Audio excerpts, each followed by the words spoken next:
Transmitter device activated. Coordinates set for Earth 2. Hey everyone, welcome to the Earth 2 podcast, the podcast where we explore the origins and development of the DC multiverse and the legacy of their Golden Age characters throughout the Silver and Bronze Ages of comics. I'm Peter Watson. And I'm David Steele. Welcome back. Thank you for joining us. Very exciting today. It's the 1967 Justice League of America and Justice Society team-up. Well, it's part one of the aforementioned Justice League and Justice Society team-up. Today, we are looking at issue 55 of Justice League of America, which was published on the 13th of June, 1967. Cover dated August 1967. It's a good one, this. Yeah, very significant for a lot of long-term developments for the JSA. So, Pete, tell us about the cover. It's got a lovely blue background with a red, white and blue Justice League of America logo at the top. And front and centre, we have Robin, but it's not like any other Robin we've seen before. This is the grown-up version of Earth 2 Robin. He's wearing a costume that's mostly like Batman's costume. And he's got a different symbol. He's got a bat right in the centre of his chest, as you would expect, with a red oval around it. And there's a yellow R right in the centre. Yeah, it's basically the emerging of the Batman logo and the Robin logo. Yes. Robin's red breast has been shifted from over his left pec, dead centre. He stuck a bat logo on it. Indeed. And he's got a yellow cape in this. And he's got a bit of a collar on it as well. It's very much like Alan Scott's Green Lantern cape. Mm-hmm. And he's also got his usual domino mask, except his domino mask is now upturned at each end, as if to signify the bat's ears. Let's be honest, this costume doesn't get a lot of love. No, that's true. Where do you stand on it? I quite enjoy it, to be honest. I think it would be beneficial if it had a darker cape.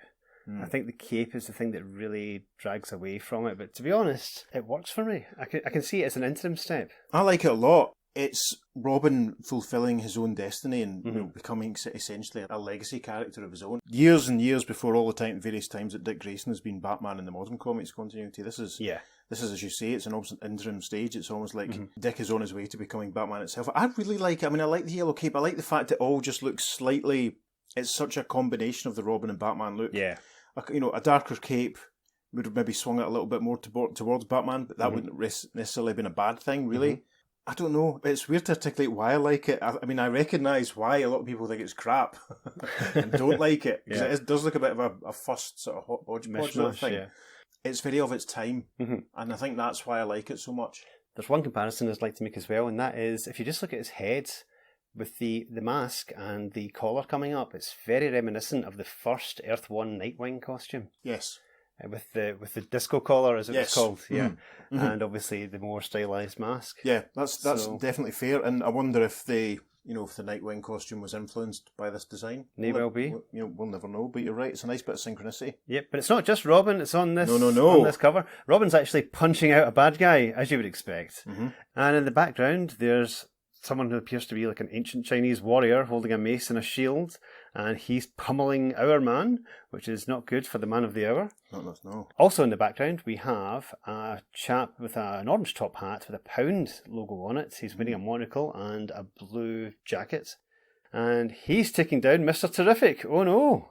Finally, on the cover, we have a girl in a go-go dress and an elaborate hat, and she's taking out Wonder Woman. We have a caption on the cover that says, "Will a grown-up Robin win where his fellow Justice Society members are losing?" Terrific. Yeah, I like, just noticing there actually, I like how Robin's right foot very carefully placed as he's covered up Mr. Terrific's chest logo so that no one's had to write fair play. Yes, that's quite true. amusing.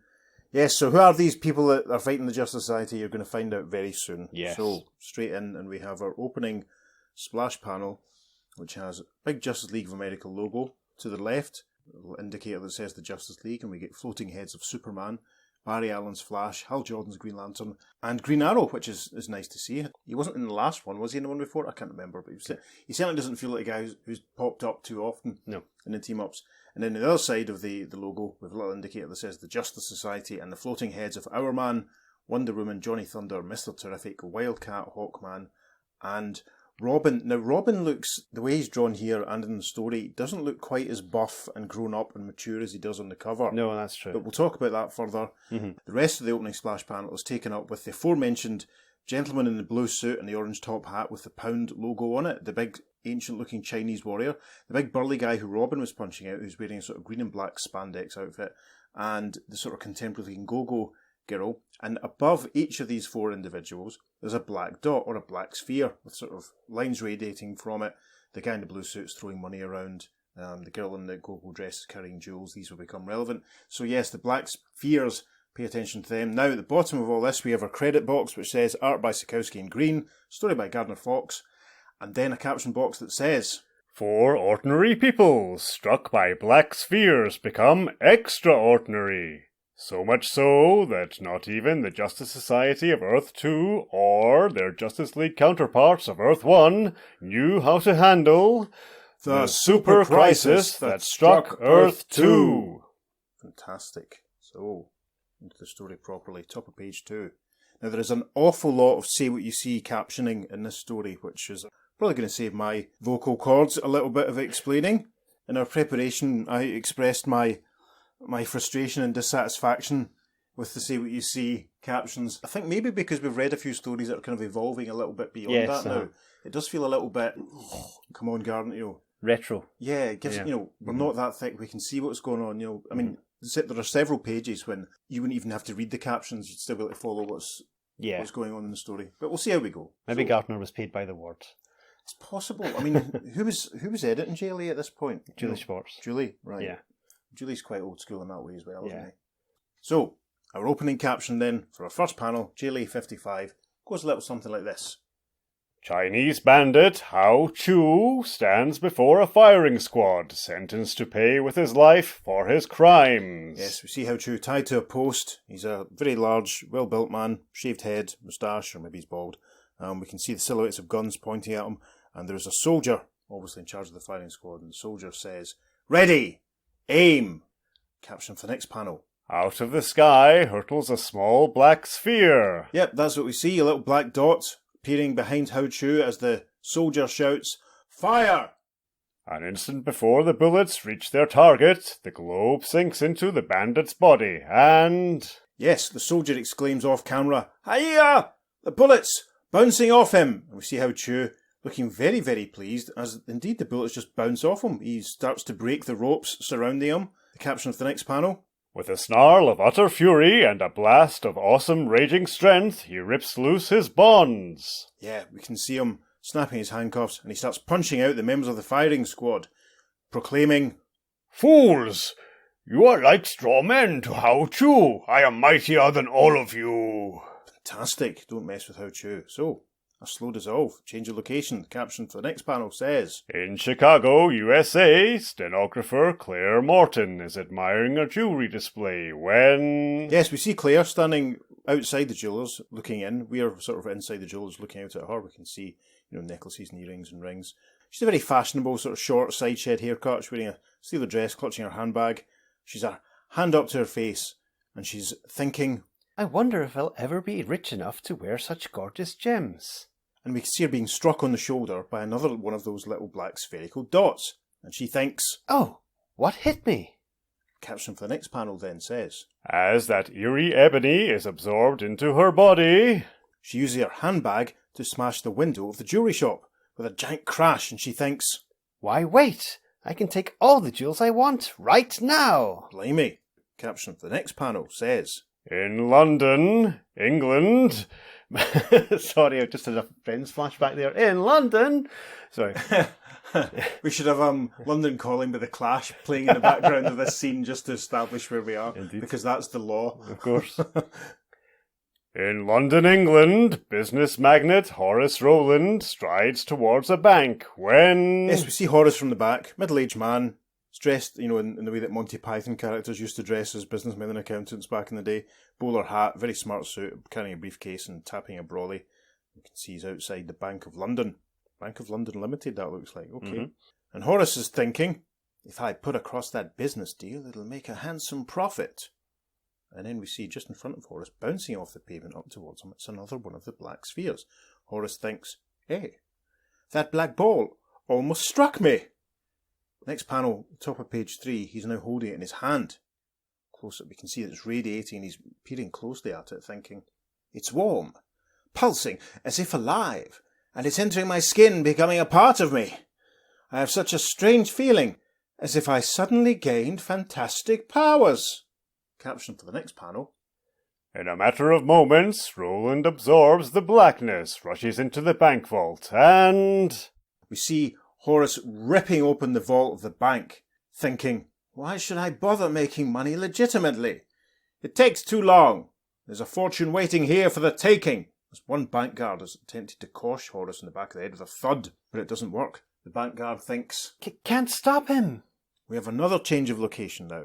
At Shore Stadium, youthful ex-fielder Marty Baxter is too intent on a personal problem to notice the ebony spheroid bearing down on him. Yes, Marty's at a baseball game. You can see number 10, we see the picture, we see number 29 on the pitch in front of him.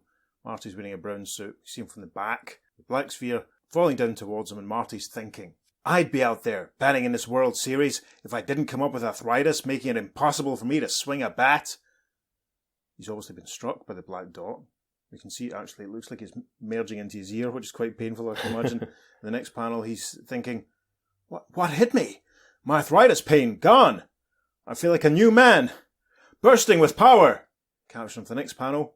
In sudden savage anger, he grips the box railing and... Yeah, pulls up, twisting it in his hand, thinking, I'll make the sports world pay for what they did to me. I'm going to smash down the stadium. He's grabbed this bit of railing and he's hurling it down to the wall of the stadium. We can see a couple of surprised-looking baseball players in the background. And Marty exclaims, Down with all sports! I feel that. Over the page to page 4. Caption for the first panel then says, On all the planet Earth, 4 people struck at random turned into super beings for some unknown reason. And this is only the beginning. For in the days that follow, Hao Chu loots as he wills. Claire Morton becomes a gem grabber to her heart's delight. Yes, and this panel shows Hao Chu as we saw him in the cover and the splash panel, now wearing the armour of some ancient Chinese-looking warrior. And we see Claire standing covered in jewels. She's now wearing the gear that we saw in the cover and the splash panel. She's a bag open in front of her. She's a big, expensive necklace hanging from her hand. She looks very happy. The caption for the next panel. In keeping with their illegal activities, this new breed of villains has adopted colourful costumes to suit their crimes. Yes, and this next panel shows Horace, now wearing the outfit Peter described earlier. We can see he's got frilly cuffs underneath his blue suit, big collar, top hat with a pound symbol on it. We can see Marty Baxter in the background, wearing, to me, something that reminds me a little bit of Chemical King of the Legion of Superheroes. Yes, I can entirely see that, yes. Yeah, it's sort of green with sort of black detailing. Horace looks like he's juggling $50 notes and a couple of $10 notes. They certainly don't look like British currency. No. Anyway, and he's thinking, money, money, money. He's obviously a big ABBA fan. I can't get enough of it. Or maybe that panel actually inspired ABBA. May well have done. We'll never know. Abba, if you're listening, please get in touch. Yes, please do. Let us know. That'd be amazing. In the background, we can see Marty. He's smashing up another sporting installation. I don't know if they're supposed to be there together. I think it's just meant to be slightly representative. Yes. Marty is thinking as he works, nobody will ever play football in this field again. Tremendous. I can empathise actually with these guys, because I would really quite like to have a huge amount of money and, I'm not that fussed about sports. I can't lie. Yeah. So, after the setup of the villains, we have another slow dissolve, and it's the first appearance of the Justice Society. In this issue, we have a caption box that says, Gathered in answer to this worldwide criminal outburst are certain members of the Justice Society of America. Yes, the Justice Society, for all this has taken place on Earth 2, that parallel planet of Earth 1 out of which operates its counterpart, the Justice League of America. Yep, from left to right, with little scroll-type banners heralding their appearance, we see Mr. Terrific, returning for the first time since JLA 38. We see the certainly more mature-looking Robin. There's a slightly different detailing on his suit compared to what we saw on the cover. We see the Wonder Woman of Earth 2. We see Wildcat, he was in the last team-up. Hawkman of Earth 2, who we've not seen for a while. I think probably since JLA 38 as well, I seem to remember. So. Mm-hmm.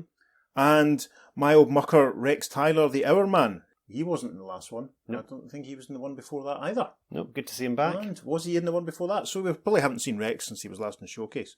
So that's tremendous. So the caption then for the next panel says, At this emergency meeting, Hawkman serves as chairman. Yep, so in this panel we see Hawkman, Mr. Terrific, Wonder Woman, Robin, Hour Man, and Wildcat sat around the Just Society meeting table. Hawkman is saying, Before we get down to the urgent business at hand, I want to welcome Robin as a new member of the Justice Society. Yes, and a very delighted looking, very happy to be there Robin, who doesn't look as if he's actually taken a seat yet, standing there, and he says, It's an honour and a privilege, Hawkman. Tremendous. Over the page then, we have a caption that says, No longer the boy wonder, the grown-up Robin acknowledges the round of applause. Yes, round of applause.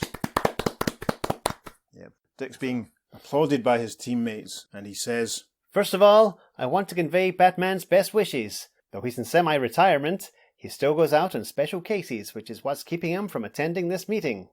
And Wildcat responds, Donny Thunder has no such excuse. He's always late. Next panel, the conversation continues as Robin says, Now for my own. I want to thank the Justice Society for fulfilling my life's ambition to be a member of such a distinguished group. I'll do my best to prove worthy of the honour. Hourman says, You've joined us at a super crisis, Robin. And Wildcat continues, How to handle this Black Spheres puzzle. We should probably mention at this point, before we go any further, Robin's costume, the detailing in the chest is a little simpler than what we saw on the cover. There's no red oval, it's just basically a yellow R stuck on top of the Batman logo that appears to have the head of the Batman logo chopped off. Again, the detailing in the mask is evident, and there's also some looking at the arms of the costume, that it's been drawn with sleeves like the Robin outfit traditionally sort of had. So I wonder if the colouring was maybe a last minute decision, if he was meant to still have short sleeves, or maybe they thought the short sleeves maybe made him look too junior. Quite possible. It's possible, eh? So the conversation then continues at the bottom of page 5 as Hawkman says, As far as we can make out from what we've learned from Interpol, 4 globes fell out of the sky and turned 4 human beings into supercriminals. Mr. Terrific continues, In some mysterious manner, these spheres altered the mental and physical structures of 3 men and a girl. And Hourman continues, endowing them with powers only certain members of the Justice Society can match. Hawkman pipes up in the next panel, Then we'd better go out and match powers with them. I suggest Mr. Terrific and I take on that London businessman who's mad over money. And Hourman says, If there are no objections, I'd like to handle Hao Chu in China. Wonder Woman then chimes in, Claire Morton and her jewellery capers seem made for me. and Wildcat then pipes up, That leaves us, Robin. We'll team up to go out after that former baseball star who's been smashing sports arenas.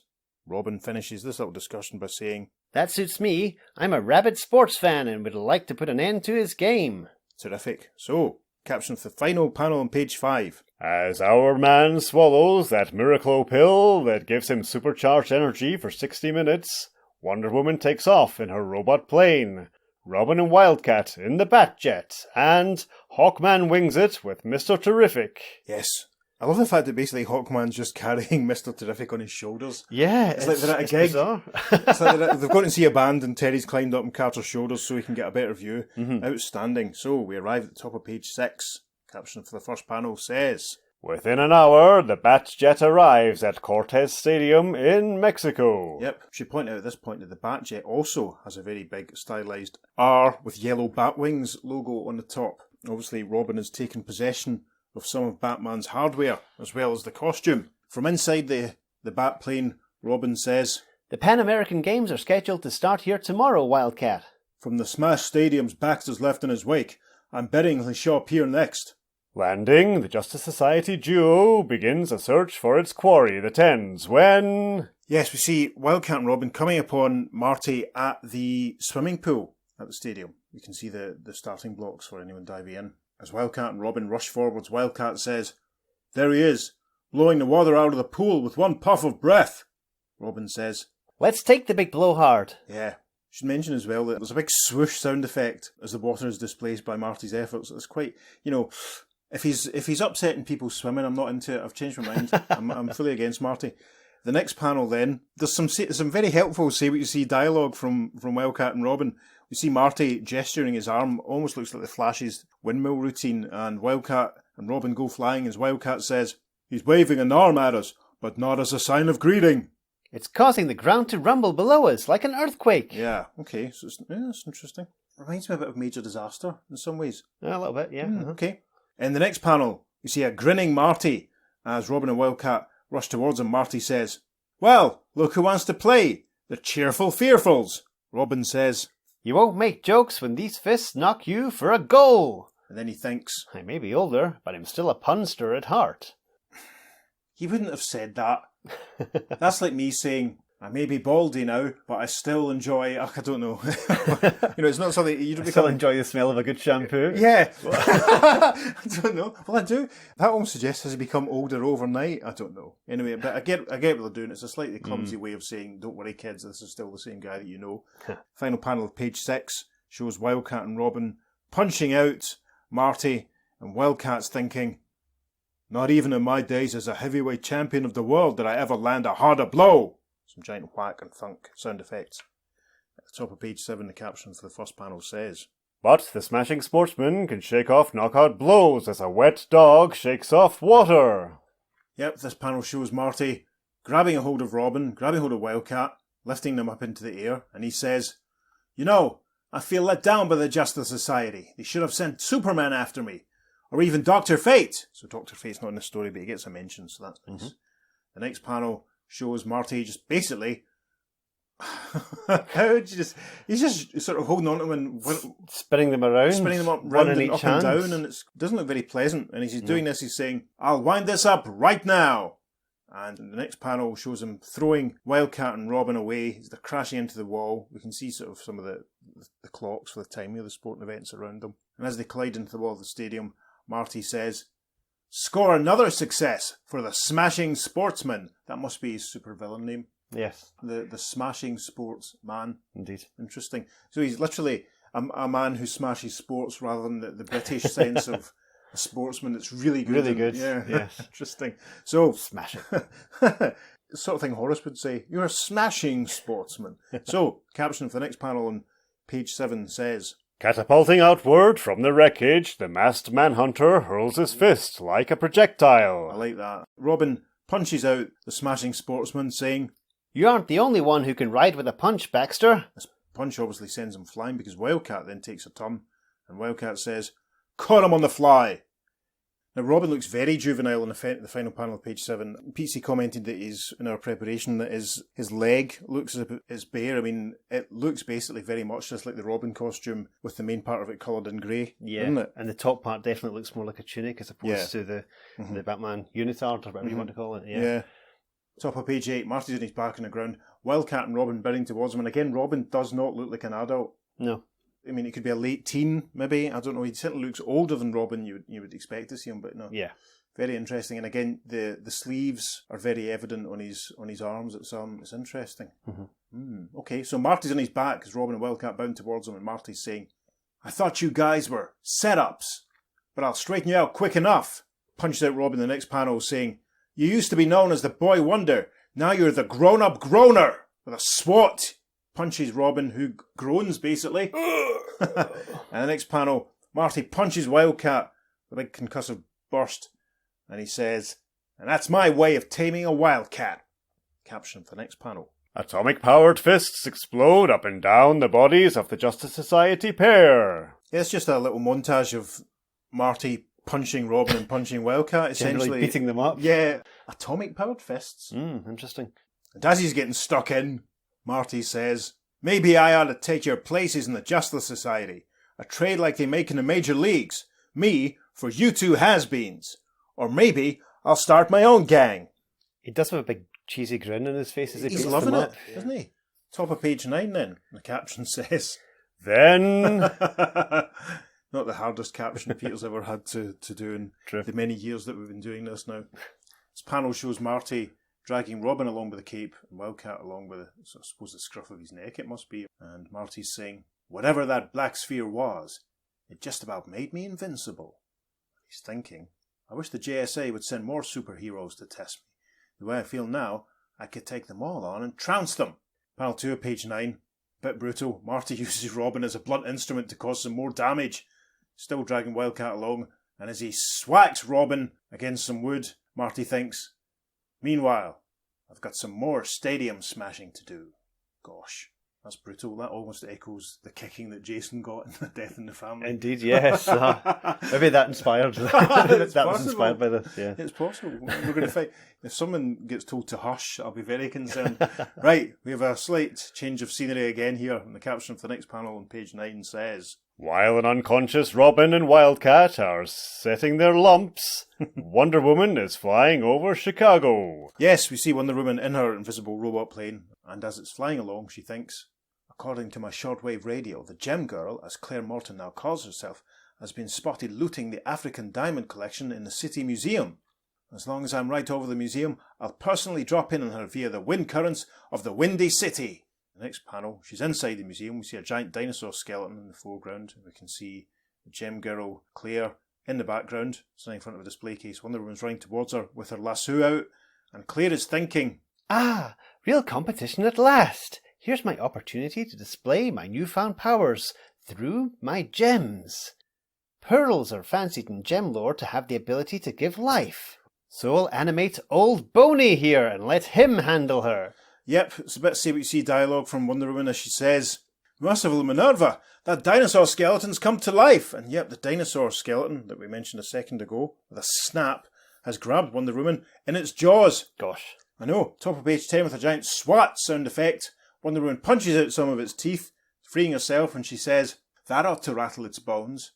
Next panel. Now, to jail that jewelled Jezebel. She throws her lasso around Claire, and the Gem Girl says, Diamonds are a girl's best friend, Wonder Woman. Caption then for the next panel. As the loop of the magic lasso settles around the daring jewel thief, Wonder Woman says from off panel, Caught you. You are forced to obey me. Drop that sack of stolen jewels. Gem Girl says, A diamond is reputed to be a magic stone, Wonder Woman, but it can really counter the magic of your lariat, like so. It's a sort of weird blue sparkling energy all around Claire, and it's had a terrifying effect because Wonder Woman observes, Great Hera, my lasso has been sliced into sections, and instead of being the long rope, it just looks like it's turned to little sticks. Claire says, That's only the start. Caption then for the next panel.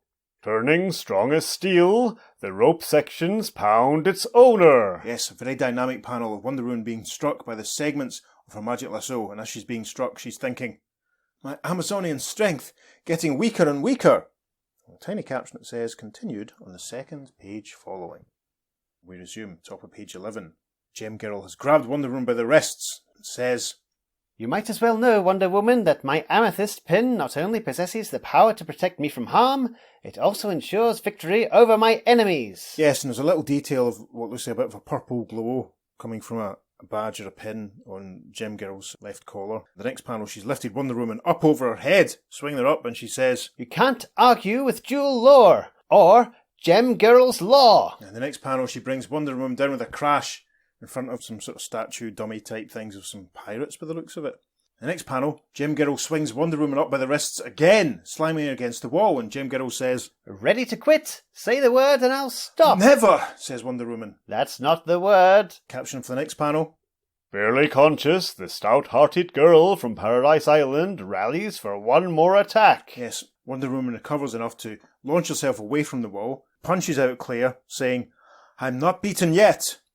Claire's hat goes flying. Oh dear, it's not a good look. Claire says as she falls backwards with a swap sound effect. Yes, you are, but you're too stubborn to admit it. Over the page to page 12. Claire has grabbed Wonder Woman. Looks like she's grabbed her around the neck, actually. Oh dear. And as she grapples with Wonder Woman, Claire says, I have another choice bit for you.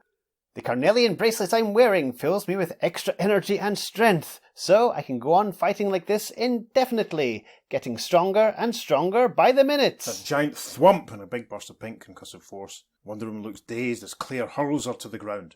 The closing caption for this chapter then says, Pounded to insensibility, Wonder Woman falls victim to the eerie powers of Gem Girl. Yep, and Claire has recovered her hat, because obviously appearances are important. We see Wonder Woman out for the count in the background on the floor, and Gem Girl thinks, Now to resume my interrupted business here. Caption says, story continues on the second page following. The rest of the page is taken up with advertisement for issue 73 of Brave and the Bold, starring Aquaman and the Atom, And then we have the letters page for this issue, and Pete wants to point something out from this letters page. Yep, there is a letter here. The very first letter is quite a long one, and it's from future comic writer Bob Rozakis. Fantastic. Probably best known as the Answer Man from Yes. the Daily Planet columns, which we will go into in depth, I'm sure, when we reach the Bronze Age.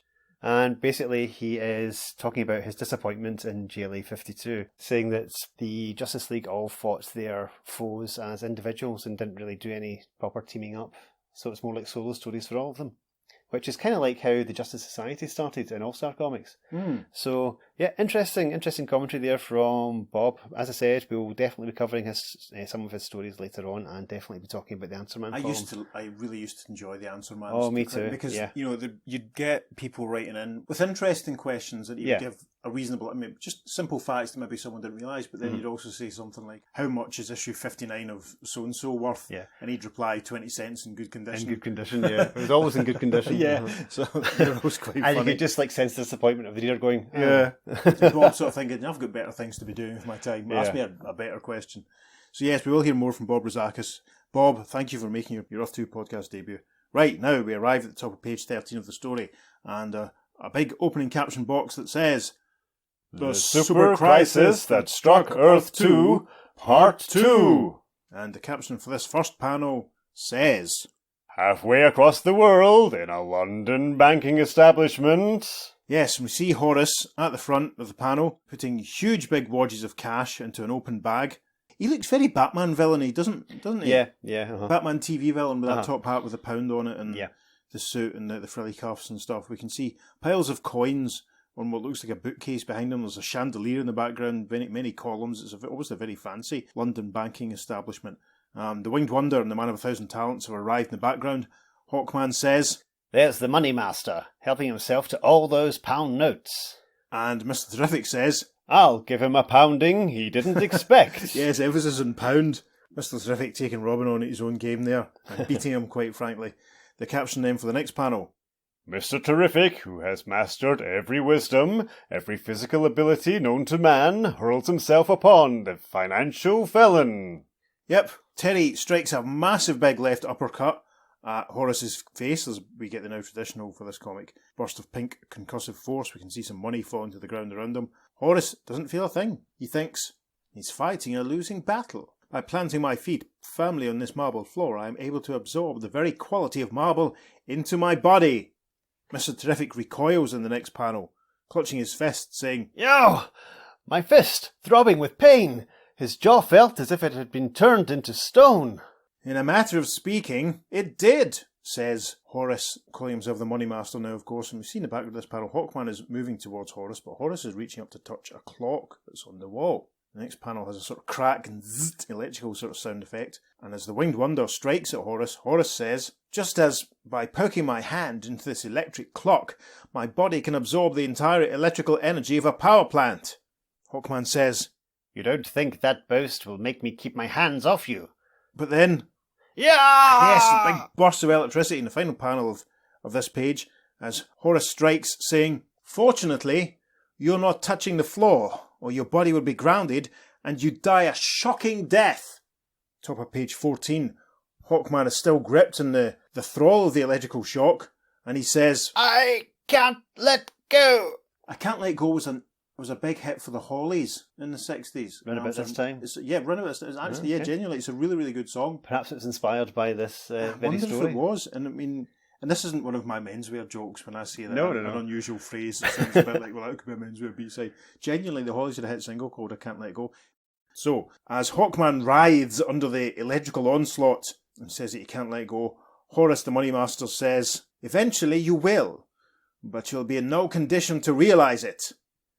Bit of excitement in the next panel then, as Mr. Terrific strikes at Horace from behind, saying, Here's where I short-circuit you, money madman. yep, Mr. Terrific has struck Horace from behind with a very ornate-looking bit of furniture, it must be said. Perhaps he'll tell us what it is. We can see a zzz, zzz as the electricity shots out and Hawkman falls free. Mr. Terrific thinks, I let go of the metal lamp just in time, or I'd have got a dose of that electricity too. metal lamp, interesting. Okay, then the caption for the next panel. As those paralyzing lightnings fade out. Mr. Terrific leaps forward and grabs and spins Horace.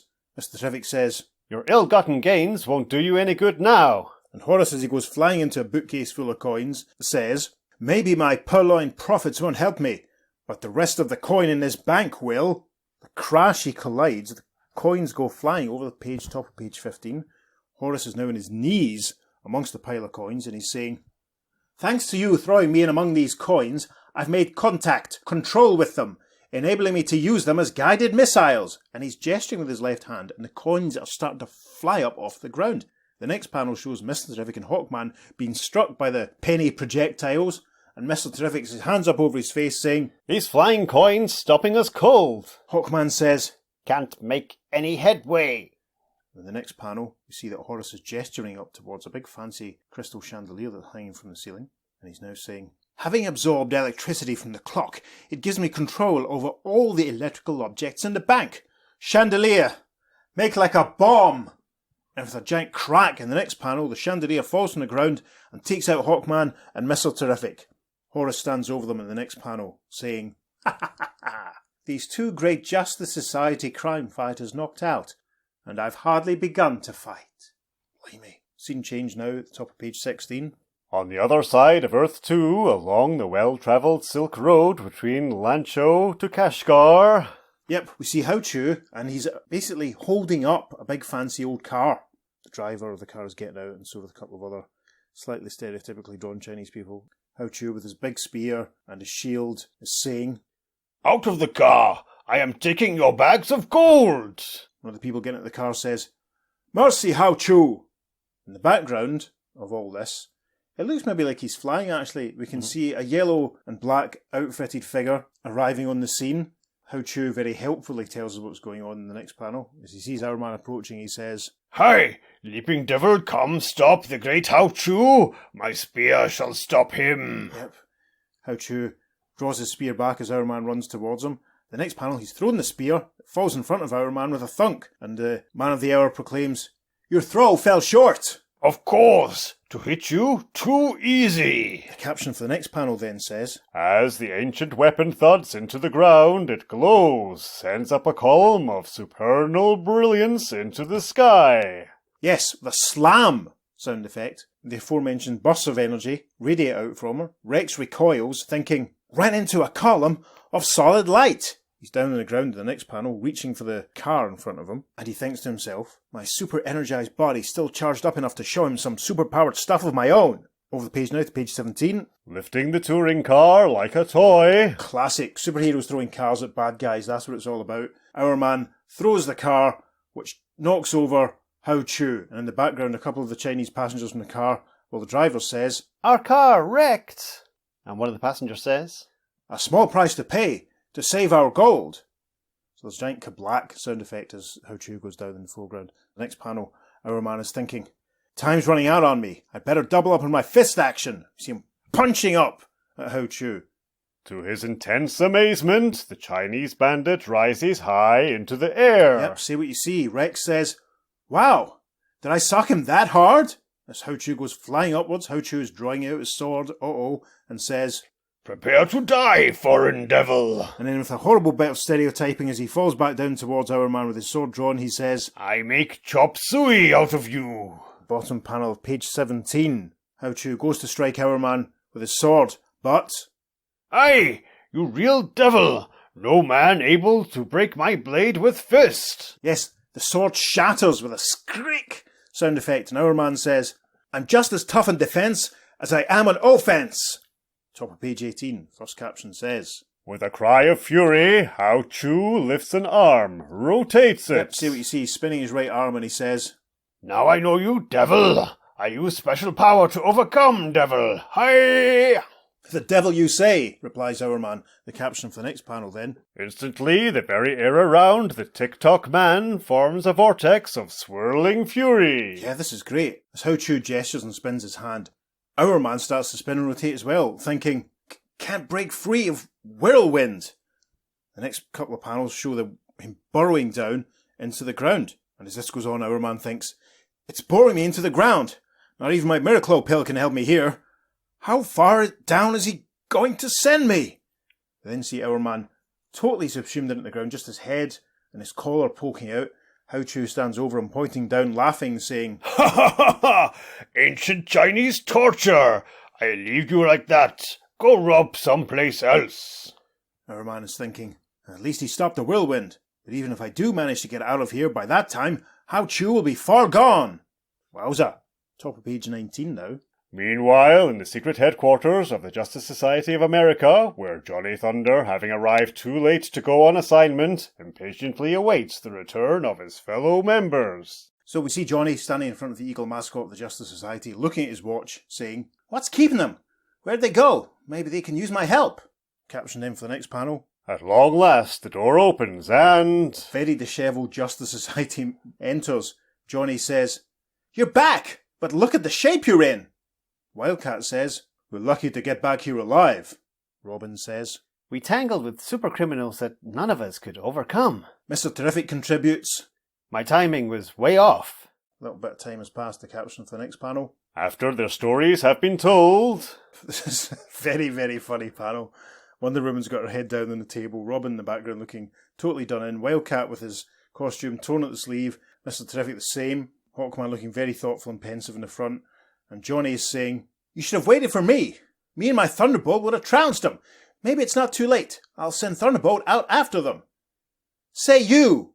A little asterisk in a helpful caption box that says, Having been raised by Batnesians, Johnny Thunder was given a magic thunderbolt as a gift, who was duty-bound to obey him whenever Johnny said the hex words, "Say you." Say you. Thunderbolt has appeared in the next panel. Johnny's saying, "Thunderbolts, get out there and capture Horace Rowland, Claire Morden, Martin Baxter, and How Chu." What was that last name? How Chu! Gesundheit! Oh God, that's awful. There's a caption for the final panel on page 19. Half an hour goes by, then the door opens again, and... Yes, we see the Thunderbolt with his little, the little sort of lightning motifs on the top of his head, slightly twisted. Yep. There are stars circling him. He looks very dizzy. And Thunderbolt says, What a brawl! I've met my match. Not even my Batnesian hex magic could stop those super-dupers. "Huh? Move her over, JSA," says Johnny. "I'm joining the losers table." Over the page then now to page 20. Johnny's had a thought and he says, "Wait, I got another idea." The Thunderbolt says, Oh no! If it concerns me, please have mercy. "Your next assignment is nothing to be afraid of." Says you. Says me, say you. "Get over into Earth 1 and bring back some Justice Leaguers. Maybe the League can succeed where the Society failed." With a giant zoom effect, we see the Thunderbolt departing in the background. Johnny puts a conciliatory arm on Hawkman's shoulder and says, "This is no reflection on you fellas, you understand. It's just that the JLA might have a fresh viewpoint. Maybe they can come up with an angle we can't." Hawkman says, It's worth a try. and Robin says, Anything's better than resigning ourselves to defeat. the caption then for the next panel, Instantly? Well, almost instantly. yes, the Thunderbolt has arrived with 4 Justice League members with him in tow. Johnny, very helpfully, tells us who the Thunderbolt was brought with him. Huh? Only Superman, Flash, Green Arrow, and Green Lantern? Where are the others? You said bring some. To me, some means 4. Yes, and so we see the Flash with his costume torn around the shoulders and the leg, and Green Lantern behind him, and Green Arrow looking very dishevelled, and even Superman has a few tails in his costume, which is very unusual. Mm-hmm. As the JLA march in, the Flash is saying, "Phew. I said we didn't have enough troubles without Johnny and his Thunderbolt complicating our lives." Green Arrow says, We've got to get back to our own Earth. And Superman continues, "And fast. A super crisis has struck our world." Top of page 21, Hawkman says, We're mighty sorry if we interfered with some case you're working on, Wildcat says. "It's just that we battled 4 super criminals who had absorbed black spheres that gave them evil superpowers. And Wonder Woman continues, It's bad enough losing out to them, and Our Man concludes, but to stand helplessly by, unable to make a move to stop Earth from falling into their clutches." Superman then continues in the next panel, "Great Krypton. Sounds like the same case we were working on Earth 1. And in the Flash says, "That figures. What happens on our Earth generally happens on yours. We took a licking just as you did. We were in headquarters trying to figure out a plan of action when whammo! Here we are." The Man of Steel says in the next panel, "Well, all right. As long as we're here, we Justice Leaguers might as well work with the JSA." Green Lantern says, Right, if we can find a way to overcome the black-cloaked humans here, we could repeat it on our Earth. Our first move is to find out more about those black spheres. Nice close-up of Johnny and the Thunderbolt in the next panel as Johnny says, "Say, you'd think one of us would have found out something about them." Say you, that means me. Okay, I can tell you where they came from, why they're here. Oh, I never thought of asking T-Bolt that. Arrived at the top of page 22. Robin says, But how did you manage to find out? and T-Bolt replies, Just because he's a cook, don't think I am. yeah, the Thunderbolt points at Johnny at this point. Naturally, before I started fighting them, I found out all I could about those crooks and those black spheres. And Johnny Thunder says, Hold your Bednesian tongue, Thunderbolt. Do not hold it. Go ahead. Say you. Tell us what you know. The next panel shows Thunderbolt in front of a diagram that he's sort of drawn in, either on the wall or in thin air. I'm going to let Thunderbolt's dialogue explain this. The black spheres came from a universe in which they evolved in positive time to a peak at which point they became the ultimate in super intelligent life. Then they started to devolve rapidly in negative time, losing their intelligence. Yeah, we'll put this panel on the socials. Thunderbolt continues in close-up in the next panel. To escape their doom, they sought out another universe still on positive time. Ours. In order to maintain and even increase their superpowers, because time was short, they had to hurl themselves at random into our universe, hoping at least some of them would make contact with the highest of all Earth life forms, human beings, and be absorbed into their bodies. But only 4 of them made the vital contact. The remainder evidently perished. Superman, Flash and Green Lantern observing that panel, and in the final panel we see Hourman, Hawkman and Wonder Woman in the background as the Thunderbolt concludes. On contact with a human, the life force of the black sphere was absorbed by the human, where it'll remain semi-dormant until it recovers from its journey. And Hawkman asks him, But what made the 4 humans act evilly? and in a close-up again, Thunderbolt looking very much like the guy who plays J. Jonah Jameson in the Spider-Man movies. Don't you think? Yes, he does. Can you see what I mean? Yep. What's his name? J.K. Simmons, yes, of course. Yes, so I think from now on the Thunderbolt is going to have to be played by J.K. Simmons. When we make our live-action JSA movie, that's who's going to play him. If I'm ill one week, we'll get his agent on the phone. Yeah, we'll get J.K. to stand in. I'm sure he'd be up for it. I'm sure he'd love to come round to Mount Florida and sit in my living room reading comics. Yes, J.K. Simmons then continues in close-up.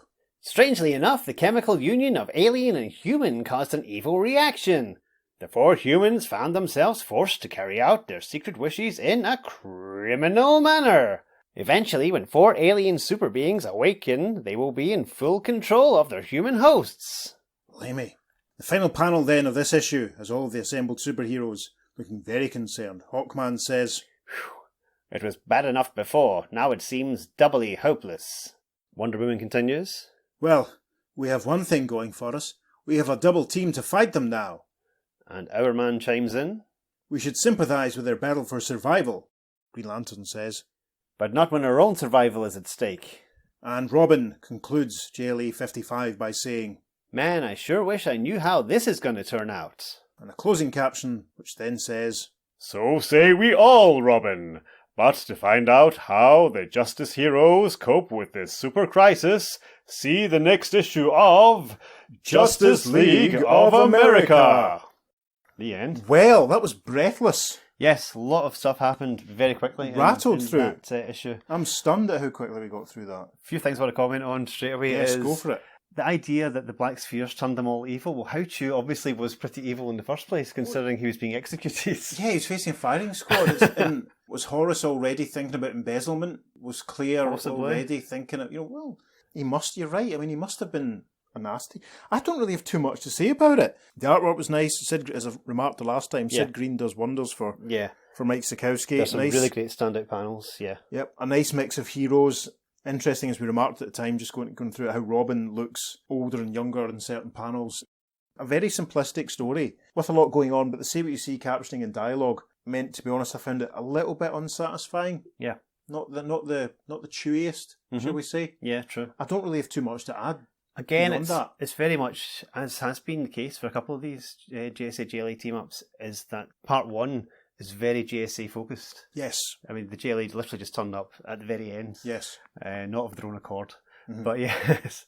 Yeah, which yes. is great. Yeah. You know, that's what we're here for. Guest So- stars in their own comic, yeah. I mean, no, you're right. I mean, 37 and 38 was very JSA, especially the first part was very JSA focused, and the second half of 29 and 30, was quite JSA focused. I mean, it's almost like they're given centre stage. Yeah. It's less of a crossover than a JSA story guest starring the JLA. Not that I'm complaining. I mean, the Hour Man fight sequence was tremendous, and you got to throw a car about, which I said was great fun. True, yeah. I think possibly the most insubstantial one that we've done. I don't know. We need to address Superman's costume, because as we all know, Superman's costume at this period is invulnerable. It would have been indestructible, so you can't have a torn costume. However, who's to say that costume wasn't in for the wash and this is a spear he had kicking about he was wearing? Yeah, I mean, that's the only explanation I've got for that. I mean, we don't see the people who they're fighting on Earth 1. Unless they're magically powered, the spheres, which that would Yeah, work. there's that, and There's no evidence of any kryptonite being involved, so magic would be the other yeah, way for Superman's costume itself to be damaged. and we don't see it. As I say, we don't see anything about what happens to them in Earth 1, so we've no idea. But you're right; it's definitely worth remarking on. It's a great shorthand way of just showing that they've all had a bit of a rough time. Yeah, just tear the costume up and tear some bits in it. Yeah, to be honest, out of all the comics we've done, I have the least. I have the least amount to say on it. It was good seeing Hour Man. I like the conceit of the grown-up Robin becoming a member of the team. I think that's wonderful. Adult Earth 2 Dick Grayson, he's going to be with us all the way through up until Crisis on Infinite Earths. It's nice to see him finally turn up. It's good to see Mr. Terrific taking part. Always a pleasure. That's about it. I really don't have anything to add. I thought it was fine. A little unsubstantial, but it didn't offend me. Let's talk a bit about Robin then, because as you've said, he is grown up in this. Now, he first appeared in Detective Comics 38, and that was released in March 1940.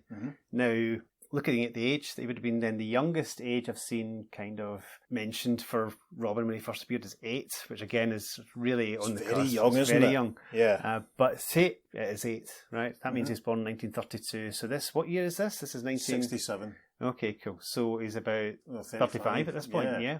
It's quite old. It's probably It's older not quite than... old. It's quite, it's But quite it's- seasons. It's probably older than Barry and Hal are at this point. Yeah, and indeed Superman, because they're all because- supposed to be an eternal 29. Yeah, anyway. that's exactly what I was going to say. Superman, Logopolis, Superman always has that eternal sort of 29 thing going on. And it's, because they're treating it like it's a big deal, almost as if Robin is suddenly older. Yeah.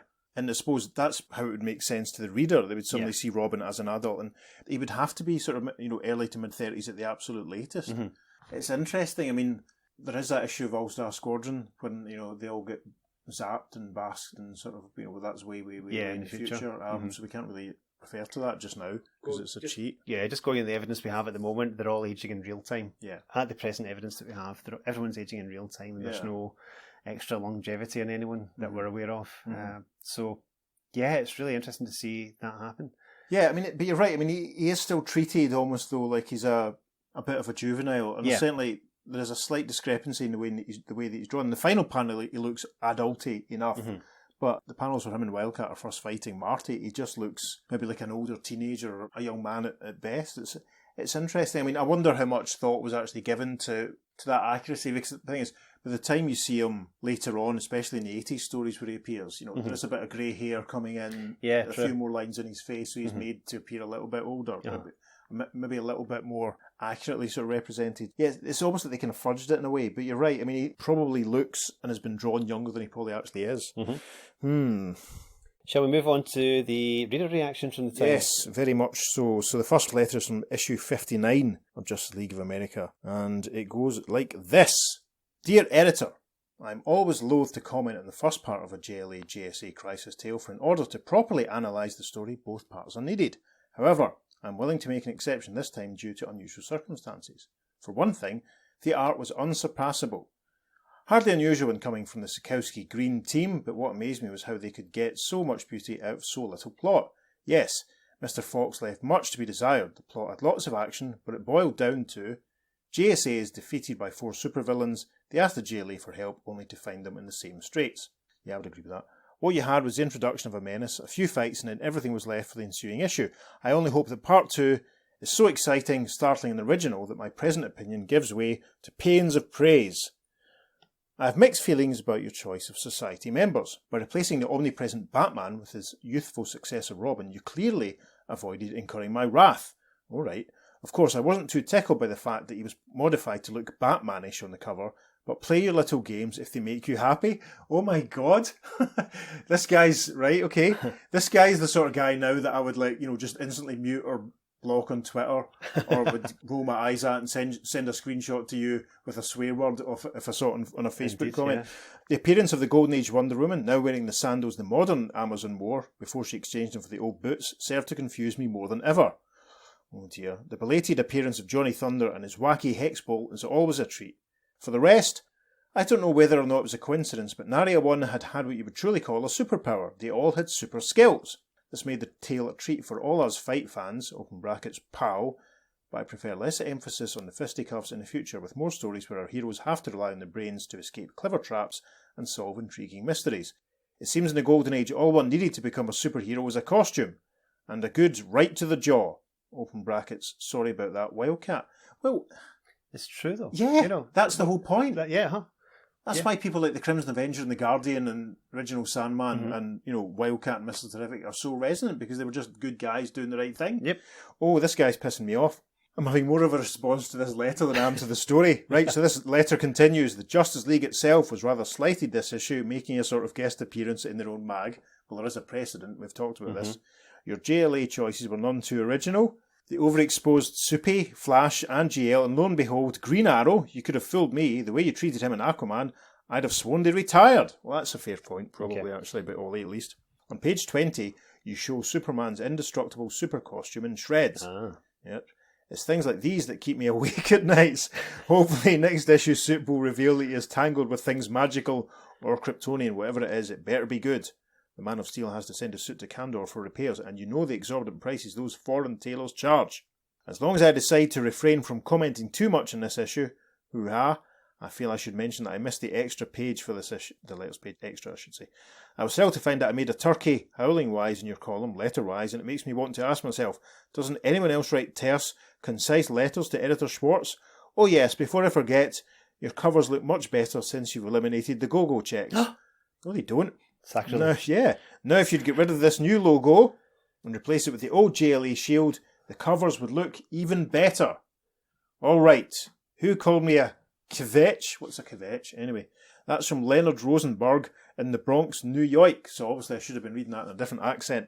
Oh, Leonard, cheer up, man. I agree with some of your points, but God, lighten up. The response from the editor is... We've often been accused of being partial to certain correspondents whose comments we consistently print. We plead guilty to the charge, but they offer detailed, constructive criticism, so much more valuable and pertinent than the brief I like or I know like letters, that our choice is limited. One such crack correspondent is Lenny Rosenberg, who didn't go for JLA 55. On the other hand, there is Joe Arrell, who did, so we're more than willing to let him have his say too, says the editor. Yep. And of course the other letter in this column, there only are two, is from our old pal Joseph Arrell from New York, New York. Dear Editor, the super crisis that struck Earth 2 will probably be acclaimed as the story of the year for being the first JLA tale, or should I have said JSA, epic, without Batman, since this magazine became just another Cape Crusader enterprise. Oh, I realised that the grown-up Robin, blown out of proportion on the cover, was really Batman in disguise, designed to lure the followers of the masked Manhunter. Still, the fact that his Batship did not make an appearance on either Earth represents progress. His Batship, that's hilarious. I mean, we have talked about this many times before, the prominence given to Batman at this period of the back of the TV show, However, the real reason why this story made a hit with me was because it reminded me of the JLA stories of the early 60s, which in my mind, thus far, have been the best ones published. The dialogue was realistic, the panels exploded with excitement, and the format, with the members meeting collectively at the beginning, the chairman doling out assignments to teams of 2s or 3s to tackle the menace, and the heroes reassembling at the conclusion of a case, was excellent. Thus, you can well conceive how greatly elated I was when I beheld this formula in action again in JLA 55. The Robin Wildcat and Mr. Terrific Hawkman duo episodes, plus the Wonder Woman and Hourman encounters generated such excitement in my being that I had to reread and reread this excellently authored tale before I could put it down. Other good points, and I shall be brief, include the Sikowsky Green art. The notion of New Justice Society heroes being recruited from the ranks of teenagers during the Golden Age, the realistically depicted brutal debacles of the GSA forces, and the science fiction theme of the evolution spheres. The question will arise why the JLA had to be summoned when there are so many JSA members around, and it is a valid one. That's a good point, yeah. We rarely see Earth 2's famed organisation, and it would have been nicer if Johnny Thunder's Thunderbolt had tapped Dr. Fate, Spectre, Starman, and Dr. Midnight in lieu of the 4 members from Earth 1. On the other hand, the name of the magazine is Justice League, and we will have to observe the inclusion of this superband, even on a token basis. I hope, though, one day we will have an all-Justice Society issue, i.e. this legendary organisation in its own magazine once more. Great points there, actually, from Joseph about the JSA. Yeah. Why didn't they just conjure up Dr. Fate or even the Earth 2 Superman or whatever? Spectre could handle that Alan rather Scott, easily. Yeah, could have rocked up. Jay could have run rings round them. That's what, 2 on the bounce that Jay Garrick has missed? 2 JLA JC team-ups that he's missed? I don't know. Maybe he was on another cigarette break. Interesting. It's fair points that Joseph has made there. And again, because it's the question that I've asked myself. Like, we've talked about how the JC members were revived and showcased and Brave and the Bold. Now they seem to be, well received, but no one apart from the Spectre got their own book. Yeah. Were the JSA visits during the summer done because they were popular? But again, they weren't obviously seen as a big enough draw that they would get their own book. They wouldn't get their own book again until the mid-70s. I wonder how much thought was given. Probably never know, but it could have been good. And of course, it would have taken us much, much longer to do this whole podcast. True. Very true. Yes. So that was a question you ask yourself. But if you want to ask us a question, listeners, you can get in touch. You can email us at theearth2podcast@gmail.com.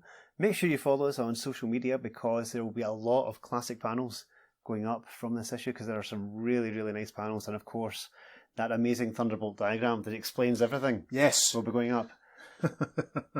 On Facebook and on Instagram, we're at the Earth 2 Podcast. And on Twitter, we're at podcast_Earth2. And it's the number 2 for all our social media. And also make sure you check out our website. That's the earth2podcast.com, where you can find this and all of our episodes. Yep. And if you're enjoying what we do, you can buy us a coffee. There's a link to our coffee page via the link tree at our Twitter account. So yes, so if you're feeling generous, you know what to do. I can't wait to see what happens next in episode 2. I know. I must say. You guys are going to have to wait an entire week, but we're about to record it. So, on that note, I've been Peter. And I've been David. We'll see you very soon on the Earth 2 Podcast. Transmatter cube activated. Return coordinates set for Earth Prime. Robin says. Let's take the big... Excuse me. Robin clears his throat and says.